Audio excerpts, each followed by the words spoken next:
नमस्कार दोस्तों, स्वागत है आपके अपने चैनल लॉ मेड सिंपल पर। आज हम एक बेहद जरूरी और संवेदनशील विषय पर बात करेंगे। भारत में गोद लिए बच्चों के कानूनी अधिकार।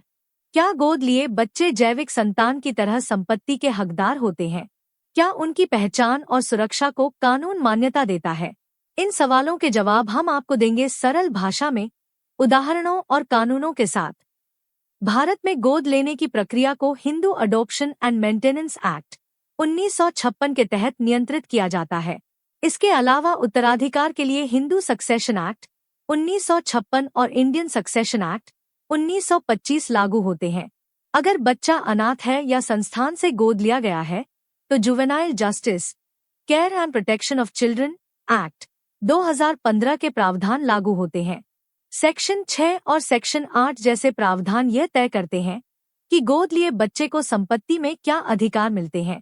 मुस्लिम और ईसाई कानूनों में गोद लेने की प्रक्रिया अलग है और वहां संरक्षकता की अवधारणा अधिक प्रचलित है। हम यह भी समझेंगे कि पहचान, दस्तावेज और सामाजिक स्वीकृति कैसे बदलती है। कानून केवल अधिकार नहीं देता, बल्कि सुरक्षा और सम्मान भी सुनिश्चित करता है। इस विषय को समझना हर नागरिक के लिए जरूरी है, चाहे वह माता पिता हो, शिक्षक हो या वकील। हम आपको देंगे स्पष्ट बिंदु, कानून की भाषा को सरल बनाकर। इस वीडियो का उद्देश्य है जागरूकता बढ़ाना और अधिकारों की जानकारी देना। अगर आपको यह जानकारी उपयोगी लगे तो लाइक, शेयर और सब्सक्राइब जरूर करें। चैनल है लॉ मेड सिंपल। अब हम बढ़ते हैं अगले विषय की ओर। गोद लेने की कानूनी प्रक्रिया Hindu adoption and maintenance act 1956 के तहत। भारत में गोद लेने की प्रक्रिया को नियंत्रित करता है Hindu adoption and maintenance act 1956। इस कानून के तहत गोद लेना एक वैधानिक प्रक्रिया है, जिसमें कुछ शर्तें पूरी करनी होती है। सेक्शन 6 इस अधिनियम का प्रमुख प्रावधान है, जो गोद लेने की वैधता को निर्धारित करता है। इसके अनुसार गोद लेने वाला व्यक्ति सक्षम होना चाहिए, यानी मानसिक रूप से स्वस्थ और कानूनी रूप से पात्र। गोद लिया गया बच्चा भी योग्य होना चाहिए। उसकी उम्र, लिंग और वैवाहिक स्थिति को ध्यान में रखा जाता है। एक पुरुष केवल एक पुत्र या एक पुत्री को ही गोद ले सकता है, और यदि वह विवाहित है तो पत्नी की सहमति आवश्यक है।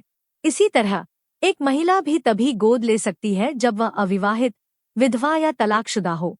गोद लेने के बाद बच्चा जैविक संतान की तरह माना जाता है। उसे वही अधिकार मिलते हैं जो जन्म से होते। गोद लेने की प्रक्रिया में अडॉप्शन डीड बनाना अनिवार्य है, जो कानूनी दस्तावेज होता है। यह दस्तावेज अदालत में पंजीकृत होना चाहिए ताकि गोद लेने की वैधता सुनिश्चित हो सके। एक बार गोद लेने की प्रक्रिया पूरी हो जाए, तो जैविक माता पिता के साथ कानूनी संबंध समाप्त हो जाते हैं। बच्चे को नया नाम, पहचान और परिवार मिलता है, और उसके सभी अधिकार उस परिवार में लागू होते हैं। उदाहरण के तौर पर, अगर राम ने अर्जुन को गोद लिया है और सभी शर्तें पूरी की गई है, तो अर्जुन अब राम की वैध संतान माना जाएगा, संपत्ति, पहचान और उत्तराधिकार के अधिकारों सहित। यह प्रक्रिया न केवल कानूनी है, बल्कि बच्चे के भविष्य को सुरक्षित करने का माध्यम भी है। इसलिए गोद लेने से पहले सभी कानूनी पहलुओं को समझना और पालन करना जरूरी है। अब हम बढ़ते हैं अगले विषय की ओर। उत्तराधिकार अधिकार हिंदू सक्सेशन एक्ट 1956 के अंतर्गत। गोद लिए बच्चों को संपत्ति में अधिकार देने के लिए भारत में एक स्पष्ट कानूनी व्यवस्था है। हिंदू सक्सेशन एक्ट 1956 के तहत गोद लिया गया बच्चा जैविक संतान के बराबर माना जाता है। सेक्शन 8 इस अधिनियम का महत्वपूर्ण प्रावधान है, जो उत्तराधिकार का क्रम निर्धारित करता है। इसमें गोद लिए बच्चे को पिता की अर्जित और पैतृक संपत्ति में समान हिस्सा मिलता है। हालांकि गोद लिया गया बच्चा स्वतः हिंदू अनडिवाइडेड फैमिली HUF का सदस्य नहीं बनता। यदि उसे HUF में शामिल करना है, तो अलग से कानूनी प्रक्रिया अपनानी पड़ती है। संपत्ति के अधिकार केवल उस परिवार तक सीमित होते हैं जिसने उसे गोद लिया है। उदाहरण के तौर पर, अगर अर्जुन को राम ने गोद लिया है, तो राम की संपत्ति में अर्जुन को पूरा अधिकार मिलेगा, लेकिन राम के भाई की संपत्ति में अर्जुन का कोई दावा नहीं होगा। यह अधिकार तभी लागू होते हैं जब गोद लेने की प्रक्रिया वैध रूप से पूरी की गई हो। अदालतें इस विषय पर स्पष्ट निर्णय देती है, बशर्ते सभी दस्तावेज और शर्तें पूरी हों। इसलिए गोद लेने के बाद उत्तराधिकार के अधिकारों को समझना और सुरक्षित करना बेहद जरूरी है। यह कानून गोद लिए बच्चों को सम्मान और सुरक्षा देने की दिशा में एक बड़ा कदम है। परिवारों को चाहिए कि वे इस कानून की जानकारी रखें और बच्चों के अधिकारों की रक्षा करें। अगर कोई विवाद उत्पन्न होता है तो अदालत में सेक्शन 8 के तहत दावा किया जा सकता है। इससे बच्चों को न्याय मिलता है और उनका भविष्य सुरक्षित होता है। अब हम बढ़ते हैं अगले विषय की ओर। मुस्लिम कानून में गोद लेना गार्डियंस एंड वार्ड्स एक्ट 1890 के तहत। मुस्लिम पर्सनल लॉ में गोद लेने की अवधारणा हिंदू कानून की तरह स्पष्ट नहीं है। इस्लामी कानून में गोद लेना यानी अडॉप्शन को वैधानिक रूप से मान्यता नहीं दी गई है। हालांकि बच्चे की देखभाल और संरक्षण के लिए गार्डियंस एंड वार्ड्स एक्ट 1890 लागू होता है। इस अधिनियम के तहत कोई व्यक्ति किसी बच्चे का संरक्षक बन सकता है, लेकिन वह बच्चा उसकी वैध संतान नहीं माना जाता। इसका मतलब यह है कि संरक्षकता से बच्चे को उत्तराधिकार का अधिकार नहीं मिलता। यदि कोई मुस्लिम व्यक्ति किसी बच्चे को गोद लेता है तो उसे संपत्ति देने के लिए वसीयत या हिबा का सहारा लेना पड़ता है। इस्लामी उत्तराधिकार कानूनों के अनुसार केवल रक्त संबंधी वारिसों को संपत्ति मिलती है। उदाहरण के तौर पर, अगर यूसुफ ने फैज को गोद लिया तो फैज को यूसुफ की संपत्ति में हिस्सा तभी मिलेगा जब यूसुफ ने वसीयत की हो। अदालतें इस मामले में स्पष्ट करती हैं कि गोद लिया बच्चा वारिस नहीं होता जब तक अलग से कानूनी प्रावधान न किया जाए। इसलिए मुस्लिम परिवारों को चाहिए कि वे गार्डियंस एंड वार्ड्स एक्ट के तहत संरक्षकता की प्रक्रिया अपनाएं और संपत्ति के अधिकार के लिए वसीयत तैयार करें। यह कानून बच्चों की देखभाल और सुरक्षा सुनिश्चित करता है, लेकिन उत्तराधिकार के लिए अलग कदम उठाने पड़ते हैं।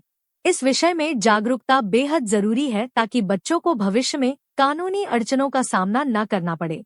संरक्षकता से भावनात्मक जुड़ाव तो होता है, लेकिन कानूनी अधिकार तभी मिलते हैं जब दस्तावेजी प्रक्रिया पूरी हो। इस्लामी कानून में गोद लेने की सीमाएं हैं, लेकिन गार्डियंस एंड वार्ड्स एक्ट एक व्यावहारिक समाधान प्रदान करता है। अगर आप मुस्लिम समुदाय से हैं और किसी बच्चे को गोद लेना चाहते हैं तो इस कानून को समझना आवश्यक है। अब हम बढ़ते हैं अगले विषय की ओर। ईसाई और पारसी कानून में गोद लेना इंडियन सक्सेशन एक्ट 1925 के अंतर्गत। भारत में ईसाई और पारसी समुदायों के लिए गोद लेने की प्रक्रिया अलग है। इन समुदायों में अडॉप्शन को सीधे तौर पर नियंत्रित करने वाला कोई पर्सनल लॉ नहीं है। हालांकि संपत्ति के अधिकारों को सुनिश्चित करने के लिए इंडियन सक्सेशन एक्ट 1925 लागू होता है। इस अधिनियम के तहत गोद लिया गया बच्चा वैध संतान की तरह माना जाता है, बशर्ते अडॉप्शन की प्रक्रिया juvenile justice care and protection of children act 2015 के तहत पूरी की गई हो। सेक्शन 57 इस अधिनियम का महत्वपूर्ण प्रावधान है, जो टेस्टामेंट्री सक्सेशन यानी वसीयत के आधार पर संपत्ति के बंटवारे को नियंत्रित करता है। यदि कोई ईसाई या पारसी व्यक्ति बच्चे को गोद लेता है और वसीयत करता है तो वह बच्चा संपत्ति का पूरा हकदार होता है, जैविक संतान की तरह। उदाहरण के तौर पर, जॉन ने एलेक्स को गोद लिया और वसीयत में उसका नाम दर्ज किया तो एलेक्स को जॉन की संपत्ति में पूरा हिस्सा मिलेगा, अदालत की मान्यता के साथ। यह प्रक्रिया अडॉप्शन डीड, बर्थ सर्टिफिकेट संशोधन और अदालत की स्वीकृति से पूरी होती है। इससे बच्चे को कानूनी पहचान और उत्तराधिकार अधिकार दोनों मिलते हैं। ईसाई और पारसी समुदायों में यह प्रक्रिया अपेक्षाकृत सरल है, लेकिन दस्तावेजों की वैधता और वसीयत की स्पष्टता बेहद जरूरी होती है। अगर वसीयत नहीं है तो संपत्ति का बंटवारा इंटेस्टेट सक्सेशन के नियमों के अनुसार होता है। इसलिए गोद लेने के साथ साथ संपत्ति के अधिकारों को सुरक्षित करने के लिए वसीयत बनाना आवश्यक है। अब हम बढ़ते हैं अगले विषय की ओर।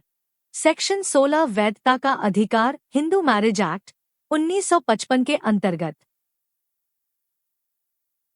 भारत में विवाह की वैधता और उससे जन्मे बच्चों के अधिकारों को लेकर कई भ्रम होते हैं।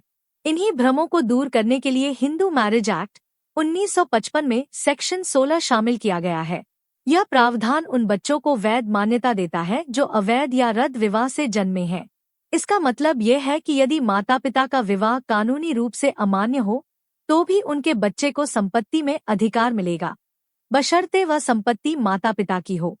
सेक्शन 16(1) और 16(2) यह स्पष्ट करते हैं कि ऐसे बच्चे उत्तराधिकारी माने जाएंगे, लेकिन केवल अपने माता पिता की संपत्ति में, संयुक्त परिवार या अन्य रिश्तेदारों की संपत्ति में नहीं।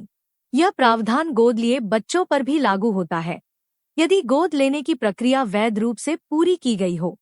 इससे बच्चों को सामाजिक और कानूनी पहचान मिलती है और उनका भविष्य सुरक्षित होता है। उदाहरण के तौर पर, अगर किसी बच्चे का जन्म रद्द विवाह से हुआ है, तो वह अपने पिता की संपत्ति का हकदार होगा, लेकिन चाचा या दादा की संपत्ति में नहीं। अदालतें इस विषय पर कई बार स्पष्ट निर्णय दे चुकी है, जिससे बच्चों को न्याय मिला है। यह कानून बच्चों के हितों की रक्षा करता है और उन्हें समाज में सम्मान दिलाता है। सेक्शन 16 का उद्देश्य है बच्चों को उनके माता पिता की गलतियों की सजा न देना। इसलिए अगर किसी बच्चे की वैधता पर सवाल उठे, तो इस प्रावधान का सहारा लिया जा सकता है। यह अधिकार केवल हिंदू विवाह अधिनियम के तहत मान्य है, अन्य धर्मों में अलग व्यवस्था है। अब हम बढ़ते हैं अगले विषय की ओर, गोद लेने के बाद पहचान, दस्तावेज और सामाजिक स्वीकृति। गोद लेने की प्रक्रिया पूरी होने के बाद बच्चे की पहचान में कई कानूनी और सामाजिक बदलाव आते हैं। सबसे पहला बदलाव होता है बच्चे का नाम और पारिवारिक विवरण, जो अब गोद लेने वाले माता पिता से जुड़ता है।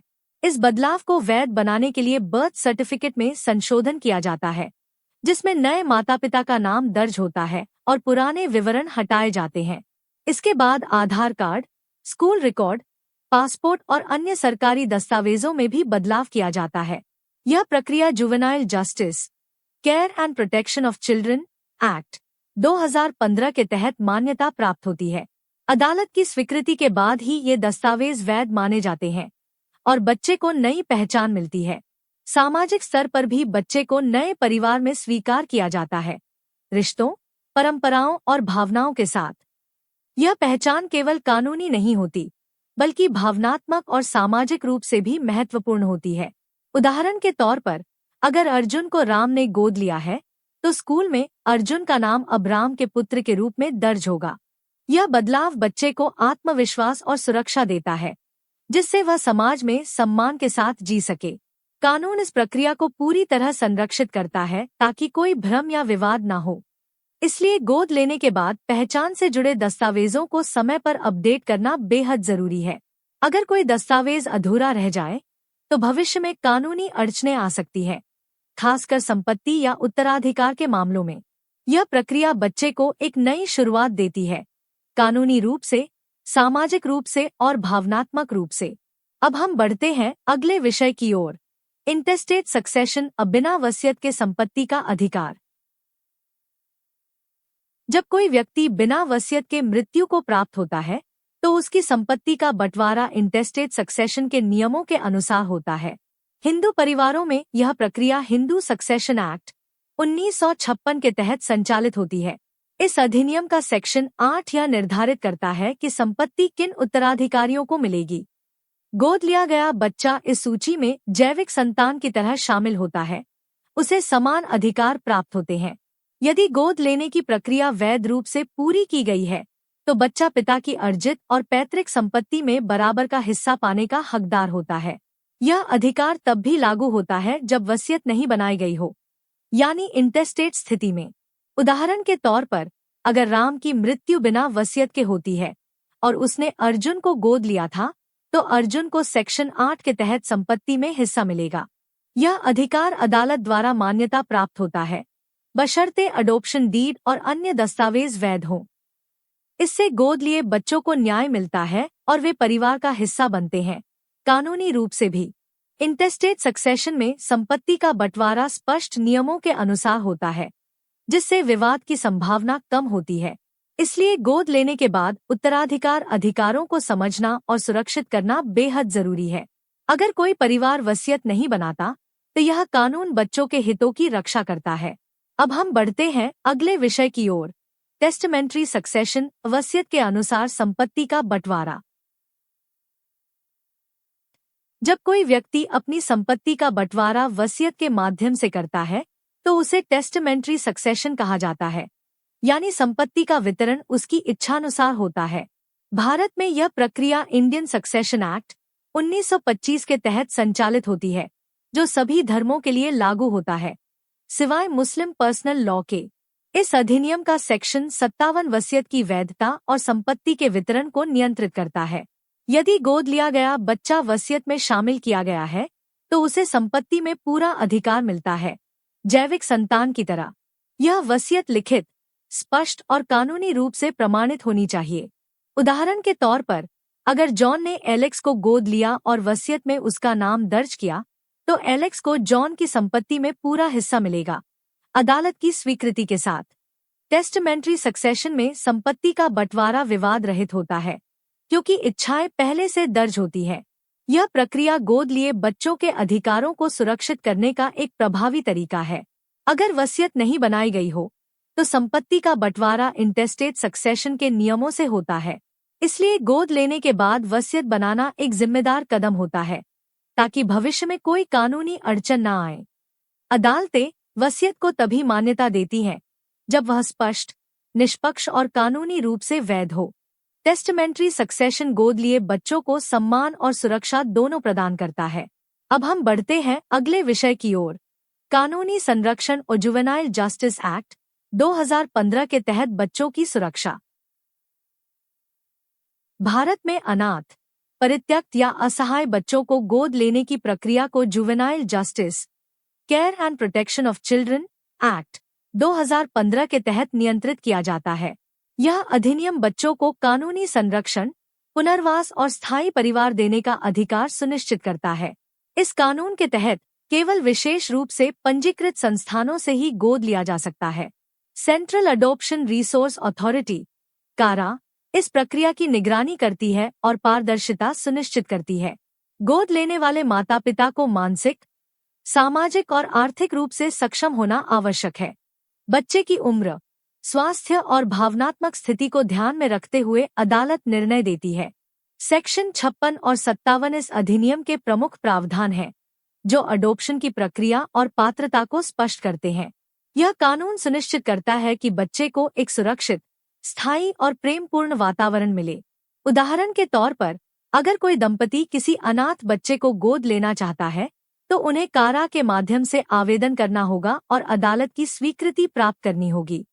इस प्रक्रिया में बच्चे की पहचान, अधिकार और सुरक्षा को प्राथमिकता दी जाती है।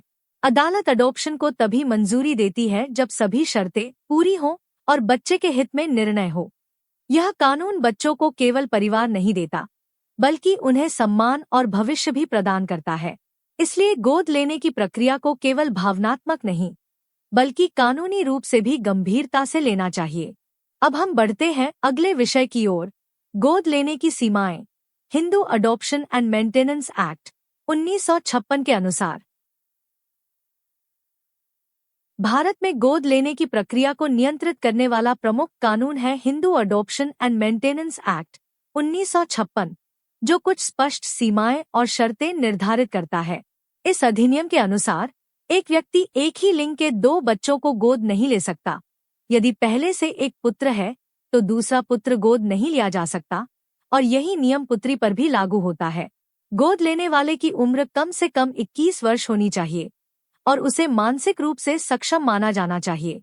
यदि गोद लेने वाला पुरुष विवाहित है, तो पत्नी की सहमति अनिवार्य है। बिना सहमति गोद लेना अमान्य माना जाएगा। इसी तरह एक महिला तभी गोद ले सकती है जब वह अविवाहित, विधवा या तलाकशुदा हो। सेक्शन 6 और सेक्शन 11 इस अधिनियम के महत्वपूर्ण प्रावधान हैं, जो पात्रता और प्रक्रिया को स्पष्ट करते हैं। गोद लेने की प्रक्रिया केवल हिंदू धर्म के अनुयायियों के लिए मान्य है। अन्य धर्मों के लिए अलग कानून लागू होते हैं। उदाहरण के तौर पर, अगर रमेश के पास पहले से एक पुत्र है, तो वह दूसरा पुत्र गोद नहीं ले सकता, लेकिन पुत्री को गोद लेने की अनुमति है। यह सीमाएं बच्चों के हितों की रक्षा और पारिवारिक संतुलन बनाए रखने के लिए निर्धारित की गई है। अगर कोई व्यक्ति इन शर्तों का उल्लंघन करता है, तो गोद लेने की प्रक्रिया अदालत द्वारा रद्द की जा सकती है। इसलिए गोद लेने से पहले सभी कानूनी शर्तों और सीमाओं को समझना बेहद जरूरी है। यह कानून न केवल बच्चों की सुरक्षा करता है, बल्कि गोद लेने वाले परिवार की संरचना को भी संतुलित रखता है। अब हम बढ़ते हैं अगले विषय की ओर। आम गलतफहमियां, गोद लिए बच्चों के अधिकारों को लेकर फैली भ्रांतियां। भारत में गोद लिए बच्चों के अधिकारों को लेकर कई गलतफहमियां फैली हुई है, जो न केवल समाज में भ्रम पैदा करती है, बल्कि बच्चों के भविष्य को भी प्रभावित करती है।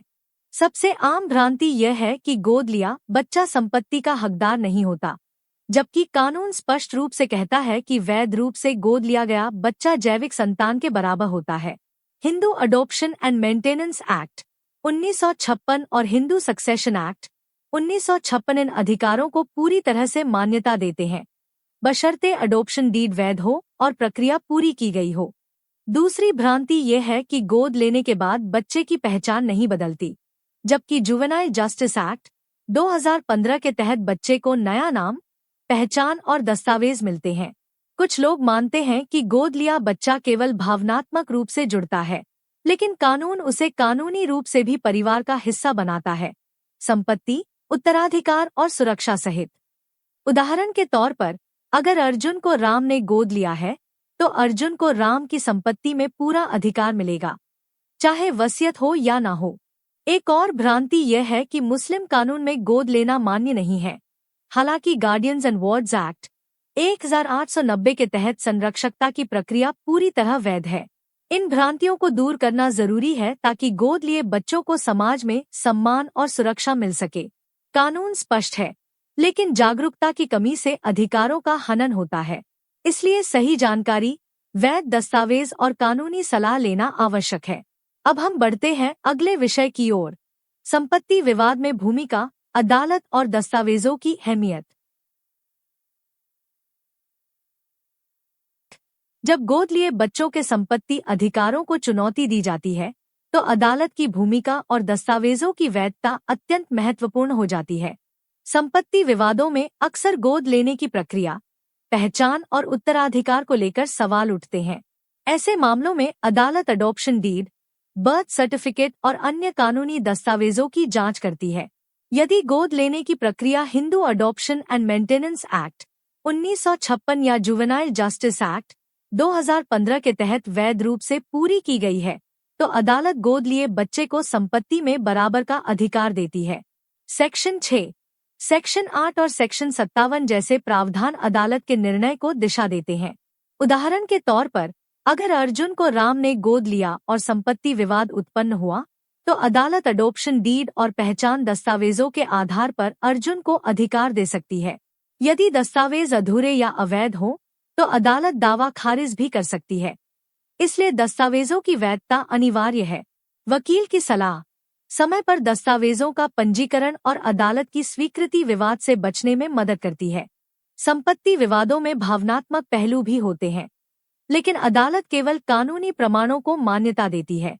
इसलिए गोद लेने के बाद सभी दस्तावेजों को अपडेट करना और सुरक्षित रखना जरूरी है।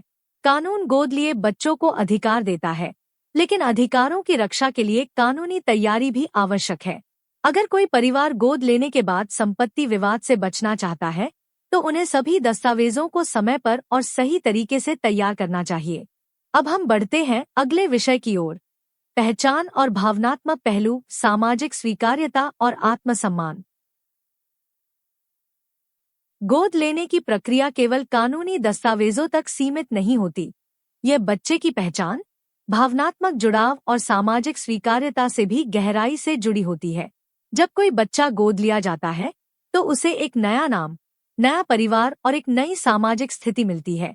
यह बदलाव उसके आत्मसम्मान, आत्मविश्वास और मानसिक विकास को गहराई से प्रभावित करता है।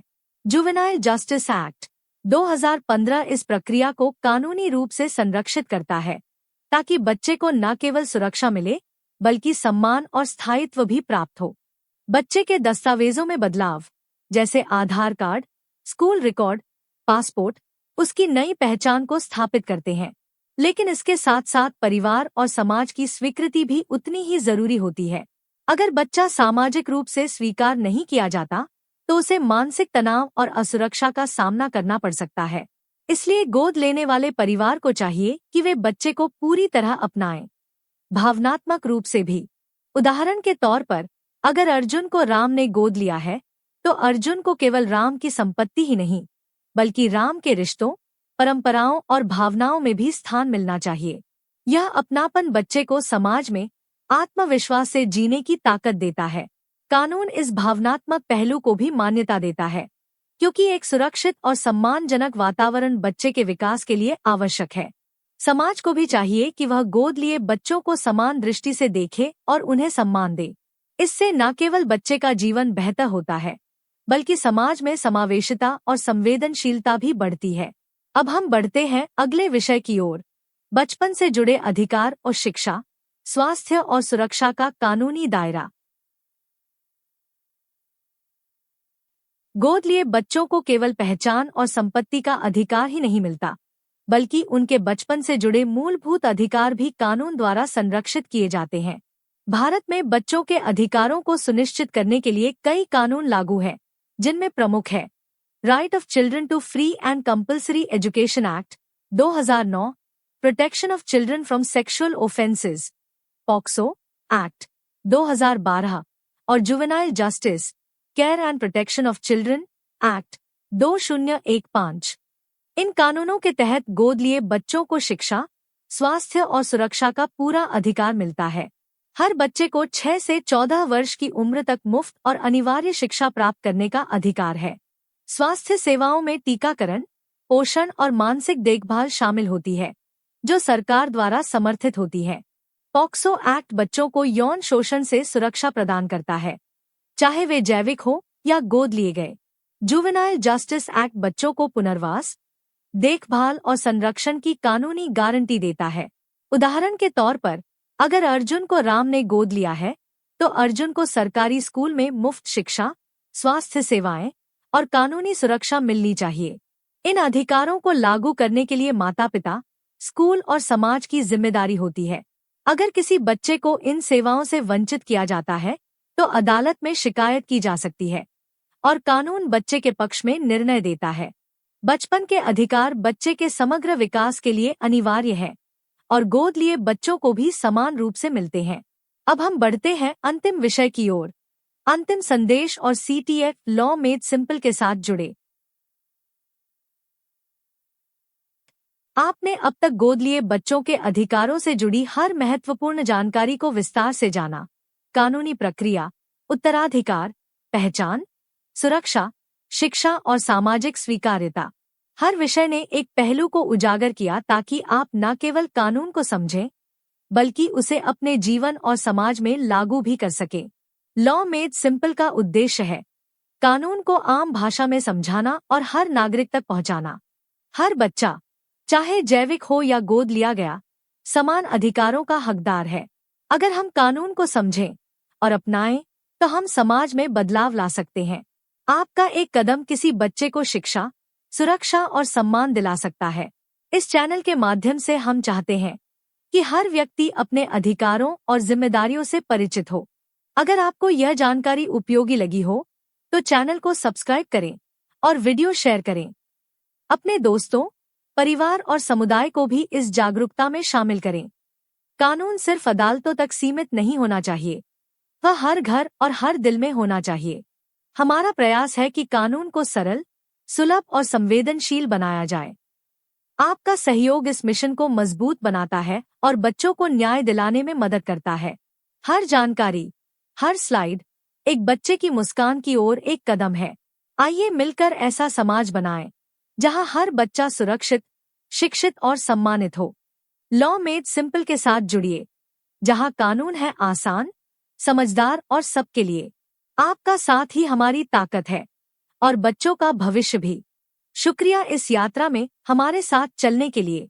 यहीं पर यह श्रृंखला समाप्त होती है, लेकिन जागरूकता की यात्रा अभी जारी है।